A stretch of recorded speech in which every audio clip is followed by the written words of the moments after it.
Hello guys, welcome back to our channel. എൻ്റെ പൊന്ന് guys, fashion designing ഒക്കെ ഇത്ര ചിലവുണ്ടെന്ന് ഞങ്ങൾ സത്യത്തിൽ വിചാരിച്ചില്ല.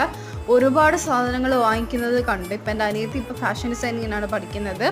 അവൾക്ക് ഒരുപാട് കാര്യങ്ങൾ വാങ്ങിക്കുന്നത് ഗായ്സ്. അത് ഓരോരോ പ്രാക്ടിക്കൽസിനും കാര്യങ്ങൾക്കും ഒക്കെ നമ്മൾ വിചാരിച്ചതിനും അപ്പുറമാണ്. ആക്ച്വലി ഫീസ് കുറവാണെന്നും പറഞ്ഞാണ് കൊണ്ട് ചേർത്തത്. പക്ഷേ ഫീസ് കുറവാണെങ്കിലും എന്താ ഗൈസ്, നമ്മൾ പ്രാക്ടിക്കൽസിനും കാര്യങ്ങളിലും ഓരോ കാര്യങ്ങൾക്ക് വാങ്ങിക്കണമെങ്കിൽ തന്നെ ഒരുപാട് കാശാവുന്നുണ്ട്. ഇപ്പോൾ അതിൻ്റെ ഒരു ചെറിയൊരു ഇതാണ് സീക്വൻസ് ആണ് നമ്മൾ കാണുന്നത്. ഓരോരോ കാര്യങ്ങൾ വാങ്ങിക്കുന്നതും തുണിക്കും ആ സ്റ്റോൺസും ബീച്ചും കാര്യങ്ങളും എല്ലാം വാങ്ങിക്കുന്നതിന് അതിൻ്റേതായ റേറ്റ് ആവുന്നുണ്ട് ഗൈസ്. ആക്ച്വലി എനിക്കിപ്പോഴാണ് മനസ്സിലാവുന്നത് മറ്റേ ഈ ടൈലേഴ്സൊക്കെ ഇതിന് വേണ്ടിയിട്ട് തയ്യക്കൂലി കൂടാൻ കാരണം എനിക്കൊന്ന് ഇതുപോലുള്ള കാര്യങ്ങൾ അവർ ചെയ്ത് അതിനനുസരിച്ച് ചെയ്യുന്നതുകൊണ്ടാണ് എനിക്ക് ഇത്രയും ക്യാഷ് ആവുന്നത് തന്നെ. ഏതായാലും ഗൈസ്, അവൾ ഓരോ ബീഡ്സും കാര്യങ്ങളും വാങ്ങിച്ചായിരുന്നു. എൻ്റെ പൊന്ന് ഗൈസ്, അതിൻ്റെ പ്രഹസനമാണ് നമ്മൾ ഈ കാണുന്നത്. അത് നല്ല രസമുണ്ട് കേട്ടോ സാധനം.